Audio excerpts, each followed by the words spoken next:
Moda Tama makes export easy.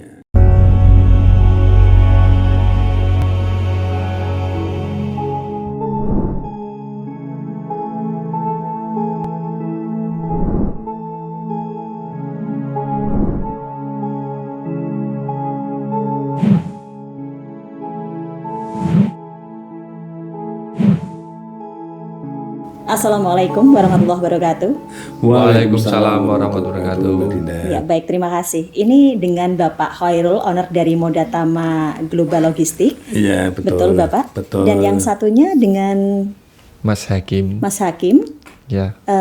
Karyawan juga ya, Mas ya? Ya, dari Moda Tama Global Logistik. Iya, betul. Ya, baik. Terima kasih atas kehadirannya di sini. Berkenan untuk ngobrol-ngobrol bersama kami. Siap.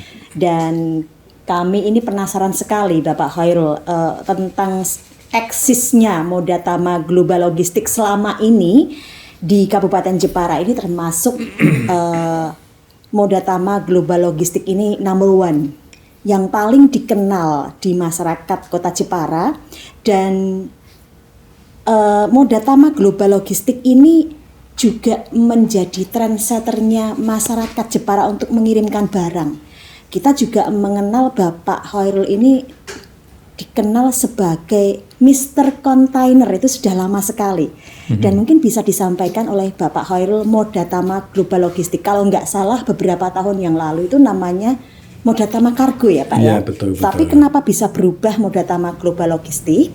Kita juga pengen tahu. Terus Mr. Container itu julukan awal asalnya itu seperti apa gitu Pak, bisa disampaikan, nanti nyambung ke Mas Hakim ya. Baik, terima kasih Pak Khairul, silakan. Ya, baik, terima kasih Mbak Dinda. Terkait sama Moda Tama ya. Kita bicara Moda Tama ini juga bicara tentang Jepara juga ya. Jepara juga, ya. Kita kota mebel, salah satunya kota mebel, dan di sini juga banyak pelaku-pelaku ekspor atau eksportir ya, yang mana di situ butuh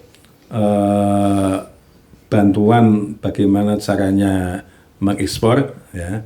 Nah, kita hadir di Jepara ini selaku pihak atau perusahaan yang memang ingin memberikan solusi dalam mengekspor barangnya atau permebelan di Jepara ini ya. Sehingga Moda Tama hadir memang secara tadi disampaikan Moda Tama yang tadinya Moda Tama Kargo menjadi Moda Tama Global Logistik ya, tentu berubah sesuai dengan kebutuhan ya, kebutuhan. Kita tadinya mungkin di satu sisi saja, satu usaha ya, tapi ini sekarang sudah menjadi global yang unit-unit atau layanannya semakin lebih banyak, lebih meluas ya. Otomatis kita memang membrandingkan diri menjadi global logistik ya. Global itu juga artinya kita menjadi perusahaan yang bisa global internasional ya, ataupun global dalam semua banyak layanan yang kita miliki ya. Itu maksudnya ya Pak ya, global logistik itu ya. Dan tentu kita karena Jepara ini kecil ya, dan kita juga posisi kantornya juga ada di pinggir jalan ya, itu memang sangat mudah dikenal ya. Apalagi saya pribadi juga ada, insya Allah ada di mana-mana ya. Ada di mana-mana. Dan itu sebagai alat untuk kita untuk memang marketing ya. Karena kunci eksistensi perusahaan ataupun usaha ya, tadi ditanyakan juga itu kan yang penting bagaimana cara kita pemasarannya, marketingnya ya. Nah, intinya ini adalah di marketingnya ya Pak ya, di sini. Ya. Selain yang utama lagi adalah produknya, yaitu jasa layanannya kalau di jasa layanannya juga. Jadi kita punya produk yaitu jasa layanan itu kita sampaikan pada ini marketing, dan kita jaga layanan itu dengan baik. Kemudian julukan Mr. Container Pak, karena ini banyak dikenal oleh masyarakat loh Pak. Pak Khairul Anwar Mr. Container. Nah, ini awalnya kayak gimana itu Pak? kok bisa dijuluki seperti itu? Ya, Mr. Kontak ini memang sudah lama sekali sejak saya masih di perusahaannya lama ya. Kayak menjadi tagline gitu ya, Pak? Ya, awal 2000 ya, awal 2000 bahkan mungkin sebelum tahun 2000 ya. 99. Ya tadi karena saya memang lebih concern di marketing ya, dan saya itu memang yang namanya marketing kan juga kita harus punya branding ya. Personal branding, personal branding supaya mudah dikenal. Ya, karena saat itu disesuaikan dengan ini usaha saya ya di bidang kontaineran dan nampaknya kita menyebut diri itu misalkan juga belum ada yang lainnya dan rada aneh. Unik ya kita unik bukan aneh ya, unik ya. Unik. Ya kita pasang itu sehingga sampai sekarang kita sosialisasikan langsung maupun tidak langsung ya. Artinya tidak langsung ya melekat pada pribadi saya, nama saya gendengkan dan teman-teman dekat, teman-teman akhirnya meluas gitu. Sehingga maupun di media-media medsos saya ya otomatis semakin meluas. Ya itu juga termasuk tadi bagian dari strategi marketing juga. Strategi marketing juga. Sehingga menjadi Mr. Container, Khairul Anwar, Mr. Container Modatama Global Logistik. Cocok ya Pak ya? Cocok. Baik, dan di sini Modatama Global Logistik tentunya ada keunggulan-keunggulan yang bisa disampaikan kepada pemirsa podcast ini. Mumpung di sini kita sedang ngobrol dan berdialog tentang Modatama Global Logistik. Dan mungkin layanan-layanan seperti apa sehingga customer ini ketagihan untuk masuk terus langganan terus bersama Modatama Global Logistik, Pak Khairul. Ya, sebelumnya saya sampaikan dulu untuk layanan dari Modatama memang intinya adalah transportasi dan dokumentasi ya.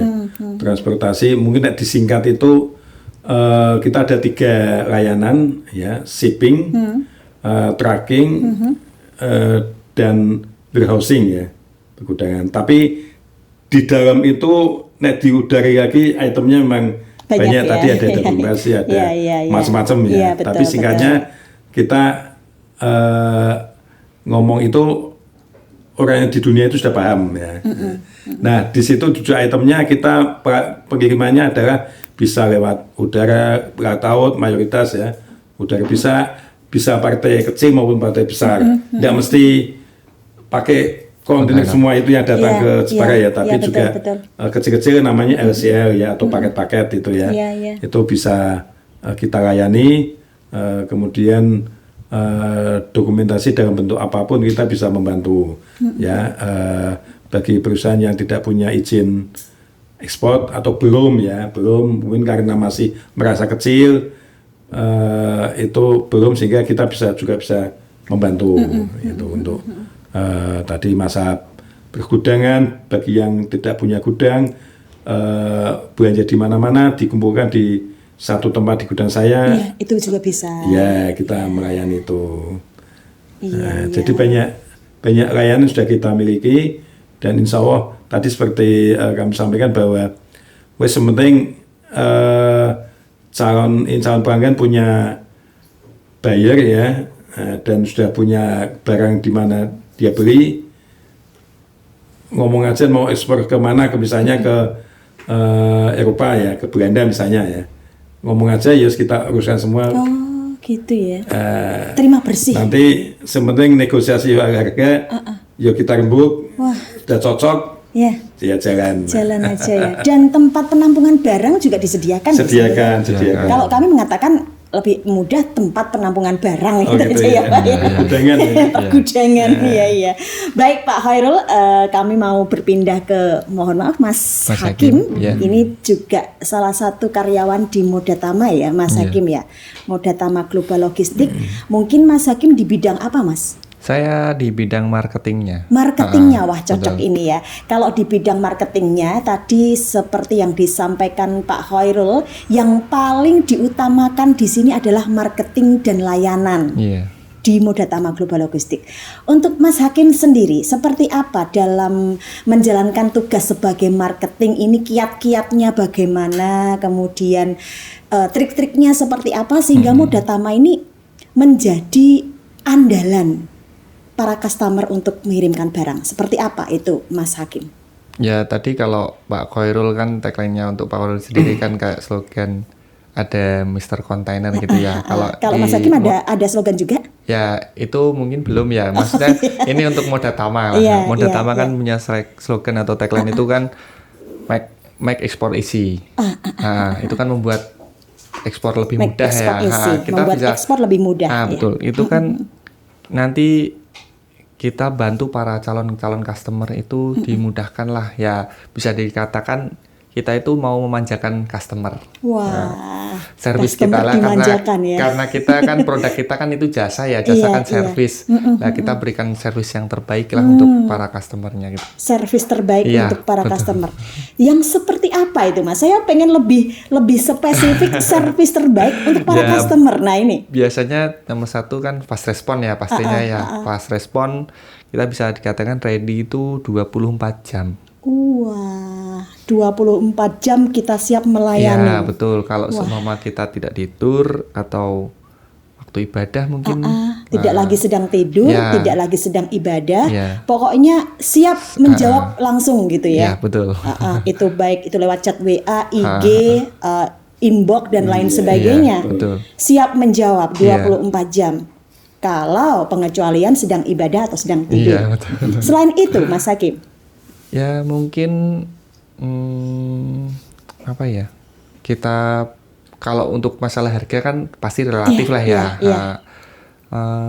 Kalau pembiayaan relatif ya tergantung lokasi jangkauannya, tergantung pengirimannya di mana. Itu mudahnya negosiabel. Bisa dikembuk dan negosiasi ya kalau masalah untuk harga. Gitu. Mas Hakim, sebagai seorang marketing, ini pernah nggak mengalami hambatan-hambatan atau mungkin kendala yang mungkin sebetulnya itu nggak disengaja tapi terjadi gitu? Sudah berapa tahun sih Mas Hakim ini masuk di Moda Tama Global Logistik sebagai karyawannya Pak Khairul? Saya sudah 6 tahun, ini jalan tahun ke-7. Jalan tahun ke-7, jadi 6 lebih ya? Ya, betul. Tentunya banyak sekali pengalaman di sini bisa disampaikan kepada kita gitu. Atau hal-hal yang menyenangkan justru ya bersama bos Pak Khairul ini. Wah ternyata begitu dimanjakan tadi ada kalimat seperti itu. Gimana nih Mas Hakim? Ya mungkin kalau masalah kendala-kendala yang dilalui ya paling masalah teknis aja lah. Karena semua kendala itu kalau sama Pak Khairul itu pasti ada jalannya. Wah. Bisa dikatakan itu Pak Khairul itu ya saya tambahkan Mr. Container problem solving. Wah. Kalau sekolah kan ini bimbingan konselingnya. Betul. Jadi kalau pasti ada kendala kita nanti ngobrol lah sama Pak Khairul gimana. Ya itu salah satu motivasi saya juga pengen jadi seperti Pak Khairul itu seperti itu. Kalau ada masalah jangan marah dulu. Pantesan pasti diudari dulu lah. Oh gitu ya. Pantesan betah ya 6 tahun lebih ya. Itu saya juga paling muda, maksudnya muda di Moda Tama. Kalau yang lainnya itu udah belasan tahun. Waduh, termasuk Mas Hakim ini yang paling baru untuk menjadi karyawan di Moda Tama. Iya, betul. 6 tahun lebih, paling baru. Yang lain berarti sudah belasan tahun, puluhan tahun ya Pak ya? Ya, belasan mungkin. Belasan karena ya? Pak Khairul kan baru jalan ini kan kalau 20 bukan tahun. Karena seorang pimpinannya yang bijaksana dan memanjakan karyawan, nggak akan. Dan satu hal lagi Mas Hakim, bisa disampaikan tadi pertanyaan saya yang kedua belum Mas Hakim jawab. Seperti apa Bapak Khairul Anwar, Mr. Container kita ini dalam memanjakan karyawannya sehingga karyawannya pada betah gitu. Ya bisa dikatakan tuh pada loyal sama Pak Khairul karena pertama itu Pak Khairul tuh tidak pernah marah, bisa dikatakan seperti itu. Terus menggunakan sistem pekerjaannya itu kekeluargaan. Oh gitu ya. Yang pastinya itu tahu sama tahu. Dan apabila namanya juga pekerjaan di bidang logistik ya, ini kita juga jasa.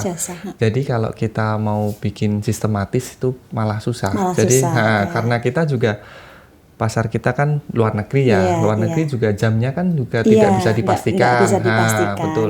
Kalau semua sistematis nanti kita jam kerja 8:30 sampai 4:30 pada kerja, nanti selepas itu udah cut, malah nggak ada respon kan, malah nggak bisa jadi kerja. Betul. Nah, jadinya kita kan pasti pada santai gitu nanti, tapi ya juga ada konsekuensinya karena nanti hampir selesai 4:30, entah itu malam, tengah malam, kalau ditanya Pak Khairul, gitu ada butuh dokumen atau ada customer yang harus tanya, gitu ya. kita biasanya kan udah simpan filenya di handphone atau ada di email gitu kan, bisa langsung diteruskan aja begitu. Iya gitu ya, harus standby dan betul. itu fleksibel, mengikuti alur yang ada.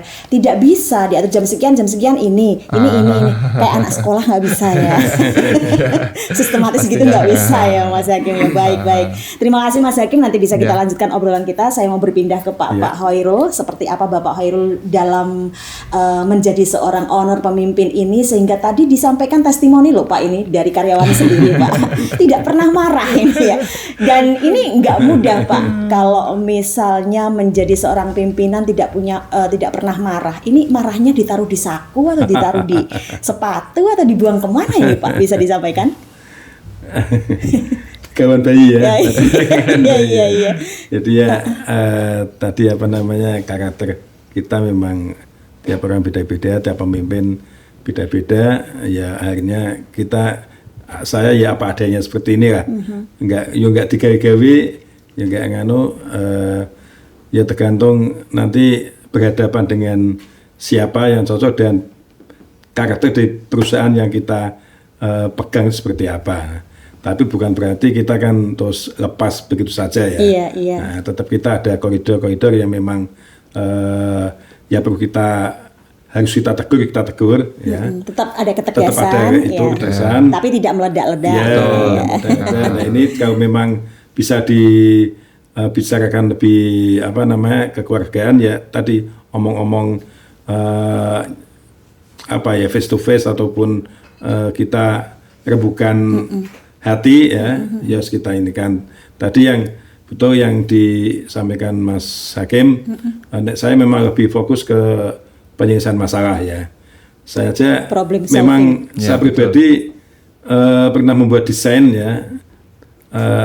Desain ya intinya menyangkut siapa saya ya. Di situ saya Mr. Container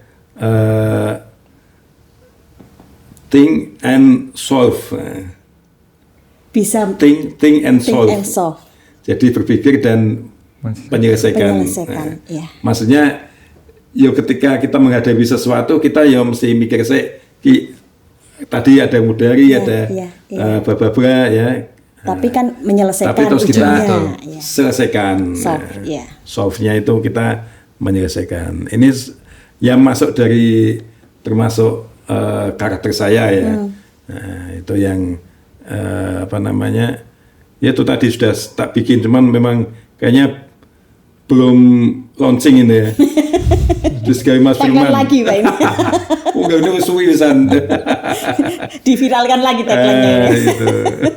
Baik Pak Khairul, ini masih terkait dengan Moda Tama Global Logistik. Kita masih pengen tahu lebih dalam seperti apa dalam ini kan era globalisasi yang pasang surut ya Pak ya, naik turun begitu ya. Orang mengatakan bahwa saat ini tahun 2025 ini ada krisis global yang itu mempengaruhi pengiriman barang, mempengaruhi furniture mebel di Kabupaten Jepara. Apa benar ini Pak? Dan bagaimana Moda Tama Global Logistik seakan-akan ini nggak kerasa gitu, seakan-akan tetap jalan aja, tetap lancar aja. Triknya gimana ini Pak untuk menghadapi hal-hal seperti ini? Kok Moda Tama kayak nggak ngerasa deh ada krisis global dan lain sebagainya? Ya bukan berarti nggak kerasa itu terus kita harus ditunjukkan ya. Tetap kerasa berarti ya. Artinya kita memahami situasi global ya. Semua pasang surut, semua berdinamika bagaikan gelombang ya. Gelombang kehidupan. Gelombang kehidupan dan ada kalanya di atas, ada kalanya di bawah, ada kalanya stabil. Iya. Ini kita nikmati ya sejauh mana kita yang namanya kondisi tidak baik pasti bersama kesulitan ada kemudahan ya. Mungkin kita bisa menangkap pas ada seperti ini ya kita harus mencari kemudahannya lainnya ya.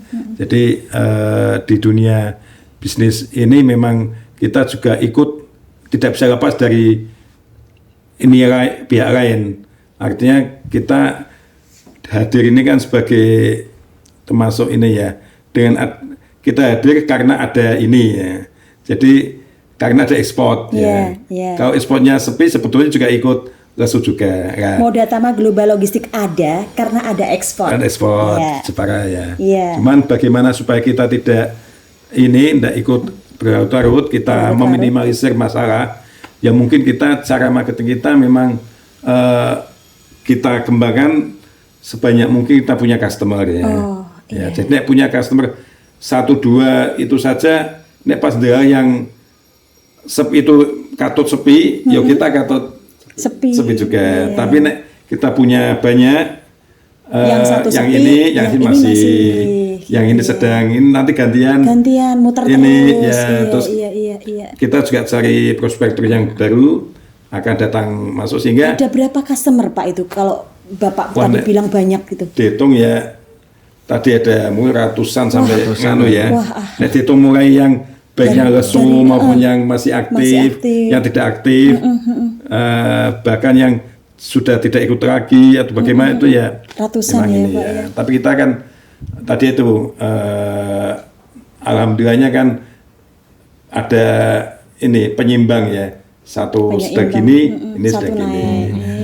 Ya itu yang bagus di sini. Ya tadi pemasaran kan tidak mesti hanya layanan juga itu ya, tapi kita memperbanyak teman, memperbanyak relasi ya.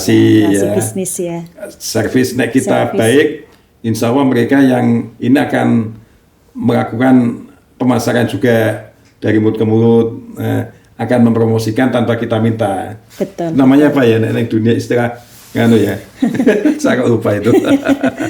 Mas Hakim mungkin tahu ya. Baik, ini sepandai-pandainya marketing dan juga di bidang pemasarannya ya Pak ya, kalau begitu, kalau kami melihat kondisi kayak gini ya, pandai-pandainya untuk terus berinovasi, untuk terus bergerak. Betul, Mas Hakim ini tugasnya untuk terus bergerak, berinovasi agar Moda Tama Global Logistik ini terus ada pergerakan begitu.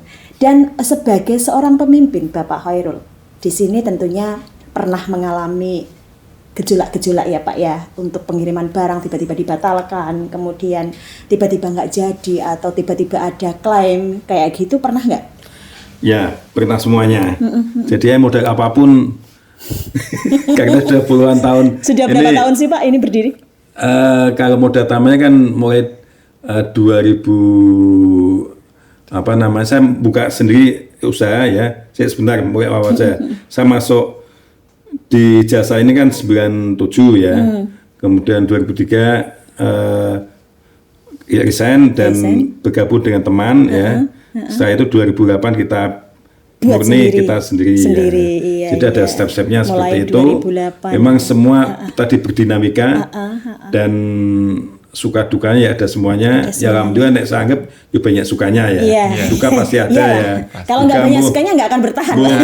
Tidak dibayar customer. Juga pernah ya. Pernah ya. Terus tadi ada klaim, ada masalah kontainernya bermasalah ya. Trackingnya pernah semuanya. Dibatalkan tadi juga pernah. Bahkan mau sudah order mau ini tiba-tiba dibatalkan nggak jadi. Itu juga pernah. Ya liku-likunya lah ya Pak ya. Pertama kita nikmati itu, terus kemudian ya kita evaluasi apa yang salah ya. Musibah yang bisa terjadi tentu ada masalahnya seperti truk misalnya kok tiba-tiba katakanlah nek ngelimang ambil saya belum ya, tapi berpotensi ke arah sana ya. Artinya sampai dodor sampai nganu, tapi alhamdulillah kok masih selamat. Ya, masih sama itu pernah ya. Ya itu kan juga dievaluasi. Ternyata armadanya sudah lama. Ya, jalannya nanjak, isinya berat. Tapi mungkin supirnya nekat dan sebagainya ya. Kita informasinya ada yang kurang lengkap dan sebagainya. Nah, kayak itu, gitu evaluasi ya. Evaluasi. Ya. Makanya sebelum muat memang kita harus tahu dulu barangnya apa yang mau dimuat ya. Kemudian kita lewatnya jalan mana, terus ini itu teknis di lapangan ya. Dan musibah-musibah lain ya. Bahkan pernah ini konflik jatuh dari laut, kapal ke laut. Wah. Itu pernah. Tapi selamat nggak barangnya itu, Pak? Kayaknya sih enggak, tapi saya tidak dapat informasi dari BRG ya, di BR-nya. Tapi semua itu kan gini, di dokumen itu kan ada deklarasi, ada yang memang bisa jadi tanggung jawab kita, transporter, dan ada yang musibah ya. Musibah alam dan tidak bisa memang. Solusinya memang sebetulnya pakai asuransi. Asuransi walaupun kejadian seperti itu bisa di cover itu ya. Tapi kita kan Samurai kan tetap tanggung jawab ya. Mencarikan informasi bagaimana apa-apanya kita harus ini. Dan keadaan-keadaan lain lah. Itu di antara kendala-kendala yang pernah dihadapi ya Pak ya. Tapi itu nggak begitu terus kemudian menjadi menyurutkan semangat dari Moda Tama Global Logistik ya. Dan satu hal lagi Bapak, di sini kan Bapak Khairul juga sebagai, selain dari seorang owner Moda Tama Global Logistik, juga sebagai anggota DPRD Kabupaten Jepara. Dan banyak yang mengatakan Bapak ini sebagai sosok yang diidolakan karena bisa menghandle kegiatannya selain seorang owner, seorang anggota DPR. Ini nggak mudah. Tadi kan ada yang mengatakan seperti itu. Gimana Bapak Khairul ini dalam mengkondisikan diri sehingga bisa menjadi sosok yang begitu bisa membagi waktu gitu loh Pak. Dan sukses semua di sini. Ya itu kuncinya manajemen ya. Manajemen waktu ya, karena kita memang pertama ya saya memang sudah dididik atau punya pengalaman aktif sibuk itu sejak dari kampus ya. Kampus itu sudah aktivis ya dulu ya. Bergerak sana kemari ya. Berbagai macam kegiatan diikuti ya begitu. Otomatis harus memang tugas utama belajar tetap ini ya. Kemudian aktivitas saya dari yang penunjang harus kita lakukan ya. Semua ada ini, ada manajemennya ya. Begitu juga ketika kita sekarang ini dipercaya masyarakat di DPRD, kasih amanah, kita juga punya tanggung jawab sama perusahaan kita, sama aktivitas keluarga, ya bagaimana kita menyelaraskan ya, seimbang. Semua bisa berjalan, ya kita manage lah, mana yang prioritas kita lakukan. Dahulukan. Semua ada skala prioritas semua itu. Yang kita belum ya ini ya bagaimana itu seperti pemimpin kita, presiden ketika datang suatu tempat kan juga di manage supaya bisa bermanfaat bagi lingkungannya, tidak cuma satu kegiatan dan bisa kemana-mana ya. Begitu saya juga demikian ketika sedang berada di mau ke sana juga, saya bisa melakukan sesuatu yang berguna, bermanfaat nah, untuk orang lain. Jadi intinya manajemen. Iya, manajemen. Baik. Dan untuk closing statement dari Mas Hakim dulu, mungkin bisa disampaikan seperti apa yang diharapkan dan mungkin keinginannya ke depan sebagai seorang marketing di Moda Tama Global Logistik, Mas Hakim. Ya, terima kasih Mbak Dinda. Ya, ya mungkin untuk bagi para calon-calon customer Moda Tama Global Logistik, apabila ada inquiry atau apa, jangan sungkan aja, langsung aja hubungi nomor kita. Ya mungkin nanti bisa ditambahkan. Iya, silakan bisa langsung disebutkan. 085 ulang. 085 781 814 414, dan mungkin nanti ditambahkan juga nomornya Pak Khairul yang sudah tidak asing bagi yang orang lain lah. Iya, tidak asing lagi untuk orang lain. Terima kasih Mas Hakim. Iya, silakan Pak Khairul. Ya, di tengah situasi yang seperti ini jangan patah semangat ya. Tetap berkarya, berkreasi, karena kunci dari eksistensi itu adalah kreativitas ya. Sehingga kita bisa eksis di situasi apapun. Dan juga Moda Tama siap menghantarkan kargo ekspor Panjenengan Sedoyo ya, baik skala kecil maupun skala besar, baik yang jarak dekat maupun jarak jauh ya, Malaysia, Singapura maupun sampai ujung Amerika dan ujung Eropa, kita siap semuanya ya. Kita ingin membuat ekspor lebih mudah, sederhana ya, dan sesuai dengan aturan yang ada. Baik. Ya, Baik. terima kasih. Baik, terima kasih Bapak Khairul dan juga Mas Hakim. Semoga bermanfaat ya dialog kita di hari ini, dan semoga kita bisa terinspirasi. Buat Anda, silahkan gunakan Moda Tama Global Logistik. Terima kasih. Assalamualaikum warahmatullahi wabarakatuh. Waalaikumsalam warahmatullahi wabarakatuh.